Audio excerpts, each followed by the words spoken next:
Hi friends, मैं Vinod sir. आप Vinod GS गुरु के माध्यम से आपको tricky point, tricky math, tricky reasoning, आपको टेक्निकल इश्यूज पर एकदम थिंक विदाउट इंक के फार्मूले पर आपको रखा जा रहा है। एकदम चंद मिनटों में कैसे आप उसे आंसर सॉल्व करेंगे, कैसे आप लगाएंगे, आप इजी तरीके से सॉल्व करते करते अपना कैसे मंजिल जल्दी से जल्दी मिल जाएगी। और याद करने का तरीका भी बहुत बेहतरीन बताया जाएगा। हम आपसे बता रहे हैं, आपको कुछ नहीं करना, एकदम सिंपली तरीके से आप एकदम उसे धैर्य पूर्वक पढ़ते चले जाइए और देखते चले जाइए कि स्ट्रक्चर कैसे विनोद सर बना रहे हैं, और उसी स्ट्रक्चर पे आप लगाते चले जाइए, आपको आसान तरीके से समझ में आ जाएगा। आइए चलते हैं। सबसे पहले एक रीजनिंग का चैप्टर है, बार बार आपसे पूछा जाता है, चाहे वो टीटी हो, चाहे यूपी टेट हो, चाहे सुपर टेट हो, चाहे वह सी टेट हो। यानी कहने का मतलब ये है, कोई भी एग्जाम हुआ वहां से जरूर जरूर क्वेश्चन पूछा जाएगा। आइए चलते हैं, हम क्लॉक पे चलते हैं। क्लॉक मींस घड़ी, ठीक है प्यारे। अब अगर हम घड़ी पे चलते हैं तो ध्यान दीजिएगा क्लॉक का सिस्टम क्या है। तो पहले तो ये मेथड आपको आसान तरीके से समझना होगा। प्यारे ध्यान देना कि देखिए, इसे अगर बांटना चाहोगे, एक क्वेश्चन आपसे ओवरलैपिंग भी पूछा जाता है। किससे पूछा जाता है? ओवरलैपिंग। ओवरलैपिंग मतलब क्या होता है प्यारे? संपाती। अब अभी बताइए, एक इंसान क्या करता है, दारू पीने के बाद दूसरे को परेशान करता है, तो सेम कंडीशन वही है। जब एक घड़ी की सुई, घंटे की सुई, मिनट की सुई पे एकदम चढ़ जाए, उल्टा सीधा किसी तरीके से चढ़ जाए, तो क्या है? संपात गया भाई। तो इसका मतलब यही है क्या? ओवरलैपिंग। अर्थात घंटे की सुई के ऊपर, घंटे की सुई, ये मिनट की सुई एक दूसरे से स्पर्श हो जाए, कहने का मतलब एकदम ऊपर हो जाए, तो वो क्या है? आपका संपाती, ओवरलैपिंग की कंडीशन है। अब आइए क्या है दूसरा स्टेप क्या है? एक तो पहला स्टेप हुआ, दूसरा स्टेप क्या है? अपोजिट। अब अपोजिट में प्यारे, अपोजिट मतलब क्या होता है? विपरीत। विपरीत। अब विपरीत मतलब कि अगर एक विपरीत मतलब यहां पर एकदम समझिए, एकदम 180 अंश का कोण होना चाहिए, एकदम अपोजिट होना चाहिए, एकदम विपरीत होना चाहिए, एकदम। जैसे अगर कोई भी डायरेक्शन अगर सेंटर से उत्तर की तरफ, नॉर्थ की तरफ जा रहा है प्यारे, एकदम उत्तर की तरफ जा रहा है, तो ये दूसरा जो जाएगा वह हमेशा किधर जाएगा? दक्षिण। और अगर कोई पूरब जा रहा है प्यारे, तो इधर दूसरा कौन जाएगा? पश्चिम जाएगा। इसका मतलब एकदम 180 अंश का कोण होना चाहिए। अपोजिट का मतलब एकदम एग्जैक्ट 180 अंश का कोण होना चाहिए प्यारे। तो आपको सबसे सटीक रास्ता ये है कि कैसे आप इसे सॉल्व करेंगे। आप प्रश्न उठता है कि तीसरा क्या है आपका? तीसरा एंगल बेस्ड। एंगल बेस्ड इसका मतलब क्या है? कोणीय बेस पर निकालेंगे, कोण पर आधारित। तीसरा हो गया। और चौथा ध्यान दीजिए, clock and mirror. Mirror means दर्पण, शीशा। पांचवा क्या है? क्लॉक एंड वाटर बेस्ड में निकालेंगे। तो अब ये 5 कम से कम निकालना होगा। 5 तरीके से अगर आपको एग्जैक्ट, आपको घड़ी बेस पे क्वेश्चन आते हैं तो आप एग्जैक्ट आंसर निकालेंगे। आइए चलते हैं, एक एक करके हम आपको दिखाते हैं। ओवरलैपिंग क्या है? मैंने आपसे बताया संपाती। संपाती मतलब एक दूसरे को स्पर्श कर देना, वही क्या है? संपाती। मैंने आपसे कहा क्या कि जैसे एक इंसान क्या करता है प्यारे, कि दारू पीने के बाद या दूसरे को क्या करता है? परेशान करता है। और एक इंसान क्या करता है? एक जबरा हो, एक जबर हो, एक हेल्दी हो और एक कमजोर व्यक्ति हो, तब भी दूसरे को परेशान करता है। तो सेम कंडीशन वही है क्लॉक की ओवरलैपिंग की। ओवरलैपिंग यानी ऐसे एक घंटे की सुई है, अब ये बेचारी चलते चलते ऐसे आई, इसी के ऊपर आ गई कि नहीं आई? अगर ये आ गया, इसके ऊपर आ गया, ये मान लो मिनट की सुई है, ये सपोज दैट मान लीजिए घंटे की सुई है, अगर ये घंटे की सुई और मिनट की सुई ऐसे जा रही, अब इसके ऊपर आ गई, तो यही प्रक्रिया क्या हो गई आपकी, ओवरलैपिंग हो गई प्यारे। ध्यान दीजिएगा, आप क्वेश्चन में ऐसे पूछेगा कि किसी घड़ी में ध्यान दीजिएगा 8 और 9 बजे के बीच घंटा और मिनट की सुई कब एक दूसरे को संपाती होंगे या ओवरलैपिंग होंगी प्यारे, कब एक दूसरे को स्पर्श करेंगे या कब एक दूसरे के आपस में आएंगे, ऐसे भी क्वेश्चन पूछ सकता है। तो ध्यान दीजिएगा, कुछ नहीं करना प्यारे, एकदम इजी ट्रिक है, एक ही ट्रिक बताऊंगा, ओनली वन। सभी ओवरलैपिंग के लिए, अपोजिट के लिए लगभग ट्रिक मिलते जाएंगे आपको। ध्यान दीजिएगा, तो 60/11 इनटू पहली सुई, बस यही है ट्रिक, पहली सुई।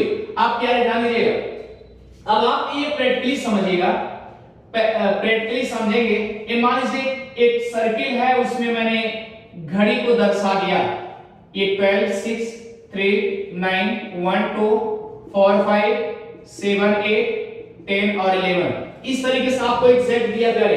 तो कुछ मत करना, आपका सेंटर यही है, और किसके किसके बीच पूछ रहा है, किसी घड़ी में 8 और 9 बजे के बीच घंटा और मिनट की सुई कब एक दूसरे की संपाती होगी प्यारे। अब ध्यान देना, कब एक दूसरे की संपाती होगी। तो अब अगर ये बताइए कि कोई घड़ी की सुई अगर चलेगी तो ये राइट एंगल चलेगी, इसका मतलब इसे क्या बोलेंगे, ध्यान देना, इसे क्या बोलेंगे, पश्चिम से पूरब जा रही है कि नहीं जा रही है, जा रही है ना, तो ये क्या है, इसी को बोलते हैं घड़ी की सुई का अनुकोण। क्या बोलते हैं प्यारे, अनुकोण। अब देखिए, अगर कोई इधर से आएगा तो ये घड़ी के सुई के प्रतिकूल होगा। तो ध्यान दीजिए, अगर इधर से कोई सुई आ रही है तो पहले कौन सी सुई पड़ेगी, 8, उसके बाद कौन पड़ेगा, 9। तो यहां पर क्या लिखा, पहली सुई, यानी पहला अंक कौन सा पड़ेगा, किसी घड़ी में 8 और 9 बजे के बीच घंटा और मिनट की सुई कब एक दूसरे को संपाती होंगी प्यारे। तो मैंने आपसे कहा कि 60/11 गुणे पहली सुई। अब पहली सुई क्या है, 8 है कि 9 है, पहली सुई 8 पे आएगी प्यारे। अब इससे आपने गुणा कर लिया तो कितना हुआ, 48 0 11 से आपने क्या किया, डिवाइड कर दिया, तो क्या होगा 11 चौक 44। अब क्या बचा, 4, क्या होगा फिर 11 दिया 33, क्या बचा प्यारे, 7। इसका मतलब क्या हुआ, 43 सही 7/11 मिनट। ये आप इसे मिनट बोलेंगे। अब आपका ऑप्शन क्या रहेगा, यानी कि 8 बजकर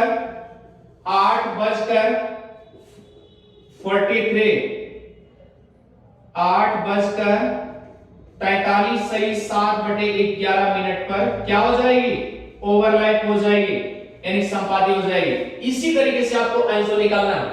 अगर मान लीजिए ओवरलैपिंग में फिर अगर यहां चेंज कर दिया प्यारे, आप बताओ, अगर यहां 3 और 4 का लिख लिया, 3 और 4 का दे दिया, तो सेम फार्मूला उसी की एग्जैक्ट रखो, आंसर आ जाएगा आपका।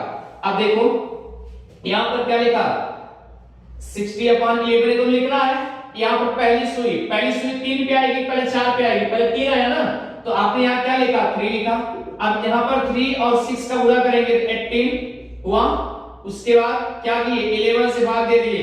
अब 11 से भाग देंगे, 11 बन जा 11। अब यहां 7 0 और 11 से फिर भाग दे, तो 11 66 हुआ कि नहीं हुआ, बोलो। अब बचा क्या, 4 बचा प्यारे। अब ध्यान दीजिए, 16 सही 4/11, आंसर क्या हो गया आपका। अब ध्यान दीजिए, आंसर हो गया, यानी कि जो जिसको आपने मानक माना है वही बचकर लिखना है। 3 बजकर 16 सही 4/11 मिनट। इस तरीके से आपका एग्जैक्ट आंसर आएगा, ध्यान दीजिएगा, इसी तरीके से आपका एग्जैक्ट आंसर आएगा। अब प्रश्न उठता है कि मान लीजिए कि अगर आपसे दे दिया गया कि ध्यान दीजिए किसी घड़ी में 9 और 10 बजे के बीच घंटा और मिनट की सुई कब एक दूसरे की संपाती होंगे, तो आप क्या करेंगे 60/11 गुणे पहली सुई 9 है ना, तो पहली सुई, अब इसको गुणा करिए कितना हुआ 630, हुआ कि नहीं हुआ। अब देखिए अब उसके बाद 11 से भाग दिए, अब 11 से अगर आप भाग दिए प्यारे तो कितना होगा, ध्यान दीजिए 11 बचे 55 हुआ। अब देखिए इसमें से हासिल गया, ये बना 13 में से 5 गए 8, और ये तो खत्म हो चुका है प्यारे, अब यहां पर 0 उतार लिया तो 11 से 77 हुआ, बोलो हुआ कि नहीं हुआ।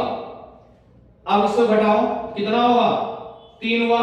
अब इसका मतलब 57 सही 3/11, तो अब आंसर क्या लिखोगे 9, क्योंकि 9 को माना पहली सुई, तो यहां लिखा जाएगा 9:57 सही 3/11 मिनट। ये एग्जैक्ट इसी तरीके से आपका आंसर आएगा, ठीक है। अब इस तरीके से हो गया ओवरलैपिंग का। अब आइए अपोजिट पे चलते हैं प्यारे। अब प्रश्न उठता है अपोजिट का। अपोजिट कैसे सॉल्व करेंगे, ध्यान दीजिएगा। अपोजिट का आसान तरीका और है, फार्मूला सेम लगभग मिलेगा आपको, एक ही फार्मूले पे आप एग्जैक्ट आंसर निकालेंगे। चलिए ठीक है, अब आइए चलते हैं अपोजिट पे। अपोजिट पे चलेंगे। अपोजिट मतलब विपरीत, और विपरीत मतलब हमने बताया कि लगभग नहीं एग्जैक्ट 180 अंश होना चाहिए अपोजिट, ठीक है। अब लिखा है किसी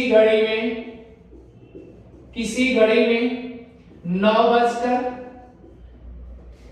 या 9 और 10 बजे के बीच 9 और 10 बजे के बीच घंटा और मिनट की सुई कब एक दूसरे के अपोजिट होंगे, कब एक दूसरे के अपोजिट होंगे। अपोजिट मतलब विपरीत होंगे, विपरीत होंगे। आप ध्यान देना प्यारे, कुछ करना नहीं है आपको। अब हमने आपसे बताया ट्रिक एक ही लगभग सिमिलर मिलता जुलता होगा, यानी 60/11 गुणे 60/11 गुणे पहली सुई। आप देखिए मिल रहा है कि नहीं मिल रहा है। अब ओवरलैपिंग से अपोजिट का फार्मूला मिल रहा है, बस थोड़ा सा फर्क होगा, पहली सुई का विपरीत, बस वहां पहली सुई था और यहां पर पहली सुई का विपरीत है। अब विपरीत वाली कंडीशन पहले समझ लीजिए कि विपरीत वाली कंडीशन ये है कि अगर यहां पर